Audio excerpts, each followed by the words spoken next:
My father was a very keen gardener, and he used to send me flower seeds. About 30 years ago, he died 15 to 20 years ago, and every packet had at least 5 stars on it because there was nothing in his garden that he didn't think was worth 5 stars. But then he got into a problem. If he thought it was really, really, really good, how many stars should he give it? Anyway, this one is Sisyrinchium striatum, this plant here. He gave 15 stars. That was to let me know this is really fantastic. It's a bit unusual that it should have grown in the East Midlands where it's very, very wet. It's always green, always raining. But it did, and it comes from Chile, this particular plant, and it gives a good vertical effect in the garden. There's this strong spikes of these soft, well, I don't know whether lemon, soft, buttery lemon flowers. You can see these have opened out a bit. That's only because we've had a storm has come through recently, but normally they're very, very vertical. It flowers in spring from about October, end of October, through into the summer. After a couple of years, the plants start to look pretty daggy. Now you can sort of pull all the old leaves off if you like, but I just let a few new plants germinate and grow. I mean, they always drop a few seeds around, let the new plants grow, pull the old plants out. So these plants have probably been in 2 years. This will be the last year it's in, and there'll be seedlings around somewhere which will take their spot. And they do seed in rather nice sort of ways. This isn't where we planted this plant, but you can see it come up seeded here next to this salvia, next to this Santolina.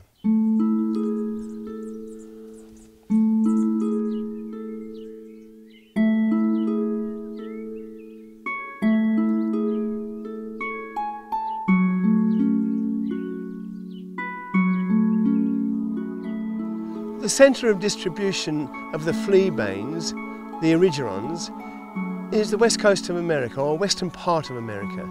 And they range from tiny little high alpine plants growing 8,000 to 9,000 feet up in the mountains, down to a coastal plant like this one here, Erigeron glauca. It grows on the coast of California. Even though it is a coastal plant though, it's frost hardy here. It's evergreen, tough, sun-loving, and you have these extraordinarily beautiful, well-formed flowers. This one is a clone called Sea Breeze, which tells you where it will grow. So it grows well inland, but it's a very good coastal plant too. Behind the fleabane, we've got the last of the corn lilies flowering. This is Ixia polystachya, and it never opens out until the end of spring and then goes on into summer. But if you get those lovely, warm, late spring days like today, they open out to these exquisite mauves, pinks and white flowers. It's taller than most of the Ixias, well, I suppose taller than nearly all the Ixias, and it grows up to, 150 centimetres in height, 1.5 metres. Very easily grown as long as you plant it amongst other things. If it stands on its own and you get some inclement spring weather, they can just sort of fall on the ground. So we grow this through some salvias and through the fleabane here. It has naturalised a little bit around cemeteries in Victoria, but it hasn't become a weed outside of those sort of areas.